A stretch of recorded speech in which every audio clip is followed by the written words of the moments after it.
خبر نامہ ختم ہو. آپ سے اجازت چاہیں گے. اللہ حافظ.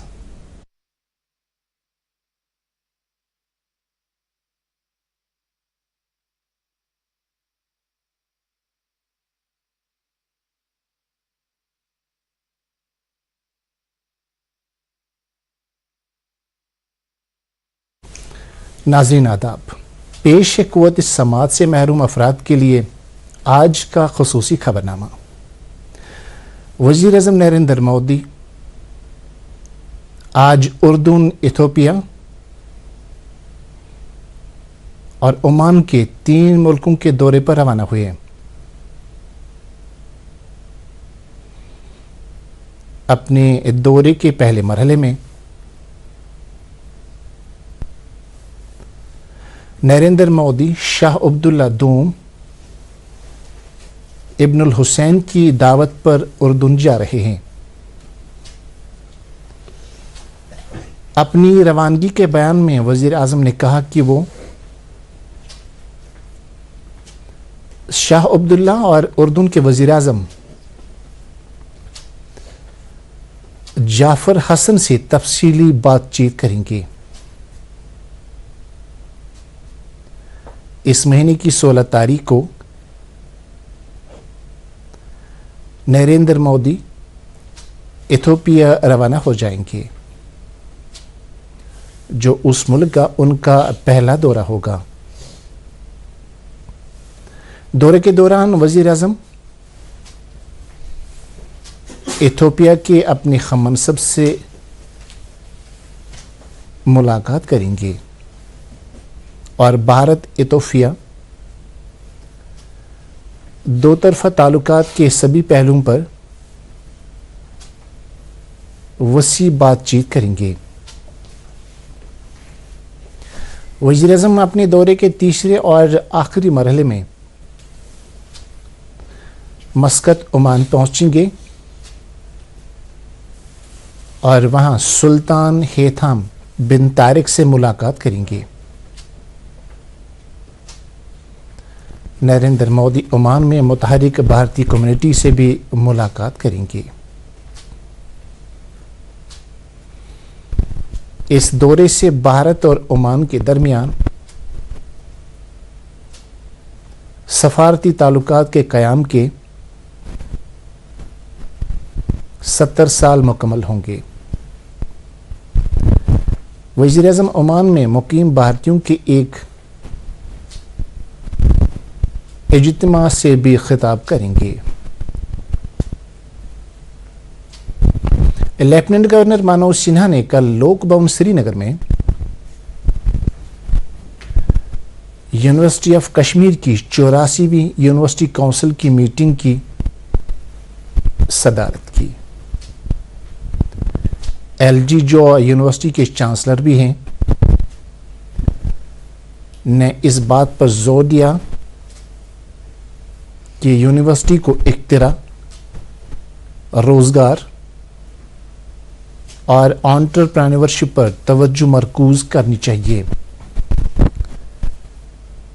ایل جی نے قومی تعلیمی پالیسی 2020 سے مطابقت رکھنے والے ہنرمندی، بین مضامین اور دور حاضر میں اہمیت کے حامل تعلیمی پروگرام متعارف کرنے پر زور دیا. انہوں نے یونیورسٹی کو مربوط اور پیشہ ورانہ پروگراموں کو مضبوط بنانے کا بھی مشورہ دیا. میٹنگ کے دوران یونیورسٹی کونسل نے کئی تدریسی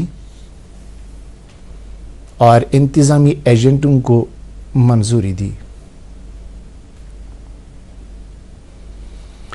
اس کے علاوہ یونیورسٹی کے اندر تحقیق اور درس و تدریس کے معیار کو مزید بہتر بنانے سمیت کئی ادارہ جاتی معاملات پر غور و خوض ہوا. میٹنگ میں وزیر اعلیٰ عمر عبداللہ بھی موجود تھے.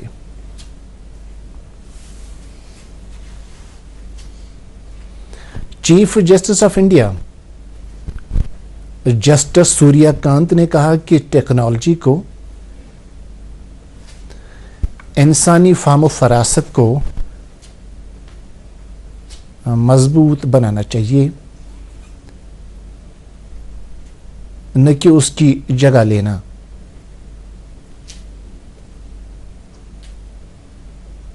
کل ایک سمپوزیم سے خطاب کرتے ہوئے چیف جسٹس نے کہا کہ کووڈ وبا کے دوران ٹیکنالوجی مفید ثابت ہوئی، تاہم یہ بات فراموش نہیں کی جا سکتی کہ ٹیکنالوجی کے ساتھ اس کے اپنے سائے بھی ہوتے ہیں۔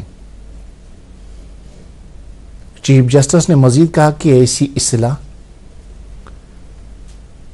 جو غریبوں، بزرگوں یا ڈیجیٹل طور پر بھی ناواقف افراد کو باہر رکھے، در حقیقت اصلاح نہیں بلکہ پسپائی ہے۔ انہوں نے کہا کہ اس لیے وہ ہمیشہ اس بات پر زور دیتے رہے ہیں کہ ٹیکنالوجی کو انصاف کی خادمہ رہنا چاہیے، اس کا متبادل نہیں۔ عدالتوں میں اپنے تجربات کا ذکر کرتے ہوئے چیف جسٹس نے کہا کہ فوری طور پر مقدمات کے بوجھ کو کم کرنے کی سب سے بڑی صلاحیت متبادل تنازع حل نظام ADR میں ہے۔ بی جے پی پارلیمانی بورڈ نے بہار کے وزیر اور 5 مرتبہ کے MLA نتن نابن کو پارٹی کا قومی ورکنگ صدر مقرر کیا ہے۔ اس کا اطلاق فوری طور پر ہوگا۔ نابن کو ایک تنظیمی رہنما کے طور پر جانا جاتا ہے۔ نتن نابن بی جے پی کے آزمودہ کار لیڈر ہیں۔ ان کی عمر 45 سال ہے اور وہ پارٹی کی تاریخ میں سب سے کم عمر ورکنگ صدر بنے ہیں، اور اس عہدے کے لیے مقرر کیے جانے والے بہار کے پہلے بی جے پی لیڈر ہیں۔ The institution of engineers India Jammu Kashmir state centre نے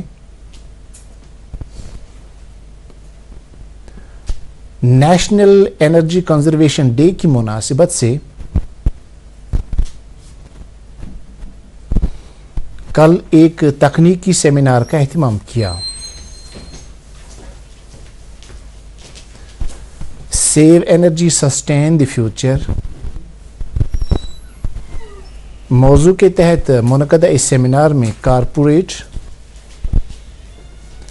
اور ایگزیکٹو کمیٹی کے اراکین، انجینئرز،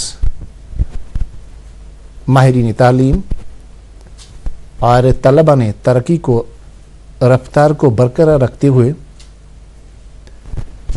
توانائی کی کھپت کو کم کرنے پر زور دیا۔ اس موقع پر مہمان خصوصی سیکریٹری سائنس اینڈ ٹیکنالوجی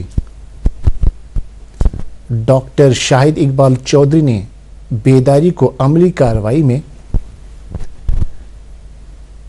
تبدیل کرتے ہوئے ادارہ جاتی سنجیدگی پر زور دیا اور پیشہ ور اداروں کو آگے بڑھنے کی ترغیب دی۔ انہوں نے سماج اور عوامی بنیادی ڈھانچے میں انجینئروں کے رول کی سراہنا کی۔ اس کے ساتھ یہ خبرنامہ ختم ہوا۔ آپ سے اجازت چاہیں گے۔ اللہ حافظ۔